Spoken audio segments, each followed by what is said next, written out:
கிறிஸ்துவுக்குள் அன்பான சகோதர சகோதரிகளே, இனிய நற்செய்தி உங்களுக்காக. இன்று அரசியான அன்னை மரியாள் திருவிழாவை தாய் திருச்சபையினர் கொண்டாடுகின்றனர். இன்றைய முதல் வாசகம் எசாயா தீர்க்கதரிசியின் புத்தகம் 9ஆம் அதிகாரம் 2 முதல் 7 வரையுள்ள இறை வார்த்தைகளிலே தந்தையாம் கடவுள் நமக்கு ஒரு நற்செய்தியை தருகிறார். உங்களுக்கு ஒரு குழந்தை தரப்பட்டுள்ளது, ஒரு ஆண் மகவு கொடுக்கப்பட்டுள்ளது. எதற்காக? உங்கள் சுமையான நுகங்களை உடைத்தறிவதற்காக, அடிமைத்தனத்திலிருந்து விடுவிப்பதற்காக, இருளிலிருந்து ஒளிக்குள் கொண்டு வருவதற்காக உங்களுக்கு ஒரு ஆண் குழந்தை பிறந்துள்ளது என்று தீர்க்க தரிசனம் கூறப்பட்டுள்ளது. அந்த தீர்க்க தரிசனம் புதிய ஏற்பாட்டிலே லூக்கா நற்செய்தி 1ஆம் அதிகாரம் 26 முதல் 36 வரையுள்ள இறை வார்த்தைகள் வழியாக நிகழ்வதை நாம் காண்கின்றோம். இங்கு அன்னை மரியாளுக்கு ஆண்டவரின் தூதர் அந்த நற்செய்தியை அறிவிக்கின்றார். சொல்லுகின்றார், கடவுள் திருவுளம் உன்னில் நிறைவேறப் போகிறது, கடவுளின் அருளை மரியா நீ கண்டடைந்துள்ளீர் என்று கூறிவிட்டு அன்னை மரியாள் இது எப்படி நிகழும் என்று கேட்ட பொழுது, அஞ்ச வேண்டாம், கடவுள் அருள் உங்கள் மேல் நிறைந்து தூய ஆவியானவர் நிழலிடுவதால் நீங்கள் கருவுறுவீர்கள் என்ற வார்த்தை கொடுக்கப்படுகிறது. அன்னை மரியாள் தன்னை அர்ப்பணிக்கின்றார். அன்பானவர்களே, கடவுளின் அழைப்புக்கு முழுமையாக நாம் ஒப்புக் கொடுக்கும் பொழுது, அது திருமணம் என்னும் திரு அருட்சாதனத்தின் மூலம் கணவன் மனைவியாக தேவ அழைத்தலுக்கு ஒப்புக் கொடுக்கும் பொழுது, அல்லது குருத்துவம் என்ற திரு அருட்சாதனத்தின் மூலம் அருட்பணியாளராக அருட்சகோதரியாக நம்மை ஒப்புக் கொடுக்கும் பொழுது நாம் எதற்கும் அஞ்ச வேண்டிய தேவையில்லை. காரணம், நாம் கடவுளின் அருளை அந்த திரு அருட்சாதனங்களின் மூலம் ஆண்டவர் குரலுக்கு நாம் ஒப்புக் கொடுப்பதால் நிறைய பெறுகின்றோம். யார் அஞ்சுவார்கள்? கடவுளுக்கு தம்மை முழுமையாக அர்ப்பணிக்காமல் உலகம் பாதி கடவுள் பாதி என்று வாழ்கின்றவர்கள் அஞ்சுவார்கள். காரணம், அங்கு ஆண்டவர் அழைத்த அழைப்பிலே முழுமையான அர்ப்பணம் இல்லாமல் உலகிலும் ஆவிக்குரிய வாழ்வில் வாழும் பொழுது பதற்றமும் பயமும் நிறைந்திருக்கும். ஆனால் இங்கே மரியாள் ஆண்டவரின் அழைப்புக்கு தன்னை ஒப்புக் கொடுத்த பொழுது, நீ அஞ்ச வேண்டாம், கடவுளின் அருளை கண்டடைந்துள்ளீர் என்று சொல்கிறார். அப்படியானால் கடவுளின் அருளை கண்டடைந்த யாவரும், கடவுளின் அருளை பெற்ற யாவரும் எதற்கும் அஞ்ச தேவை. எதற்கும் என்றால் அதிகாரத்திற்கும் பணபலத்திற்கும் பொருளாதாரத்திற்கும் நான் என்ற அகந்தைக்கு முன்னும் நாம் அஞ்ச வேண்டிய தேவையே இல்லை. இந்த உலகத்திலே நாம் அஞ்ச வேண்டியதும் அடிபணிய வேண்டியதும் கடவுளுக்கு மாத்திரம், எந்த மனிதனுக்கும் இல்லை.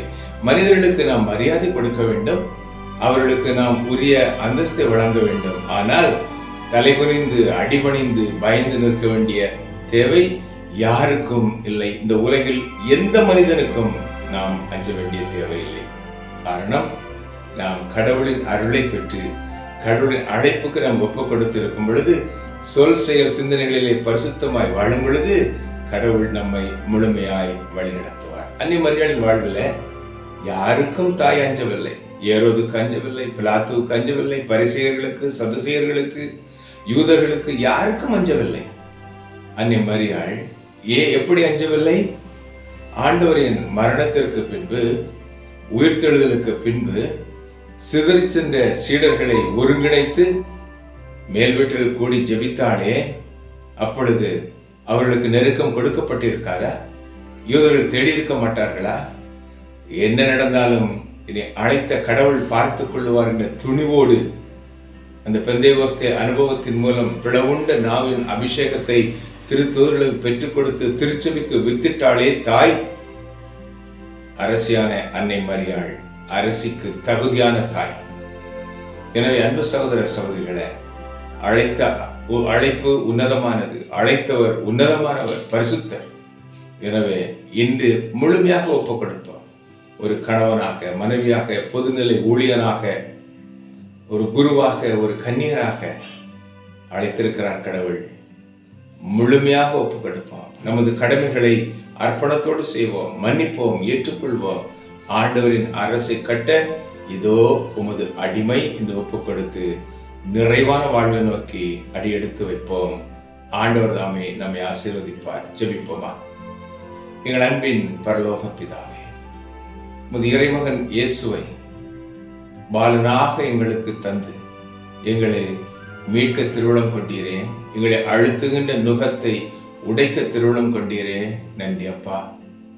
அன்னை மரியாள் இன்று எவ்வாறு தன்னை முழுமையாக அர்ப்பணித்து உமது அருளை கண்டடைந்தாளோ, எந்த கொடியவர்களுக்கும் வேதனைகளுக்கும் அஞ்சாமல் இறுதி வரை துணிந்து நின்ற ஒரு வீர பெண்மணியாக அன்னை மரியாள் எங்களுக்கு தந்திருக்கிறீரோ, இன்று அரசியான அன்னை மரியாள் திருவிழாவை கொண்டாடும் நாங்களும் அன்னையைப் போல முழுவதுமாக எங்களை ஒப்புக் கொடுக்கவும், உமது அருளை கண்டடையவும், அஞ்சாமல் எதற்கும் அடிபணியாமல் உமக்கு மாத்திரம் அஞ்சி உமது வார்த்தைக்கு மாத்திரம் அடிபணிந்து நாங்கள் வாழ்ந்து இறை அரசை கட்டி எழுப்ப, நாங்கள் பெற்ற மீட்பை பிறருக்கும் கொடுக்க எங்களை பயன்படுத்த வேண்டும் என்று தூய ஆவி நிறைவோடு அன்னை மரியாளோடு சேர்ந்து துதித்து ஒப்புக் கொடுக்கிறோம். நல்ல தகப்பனே, ஆமென்.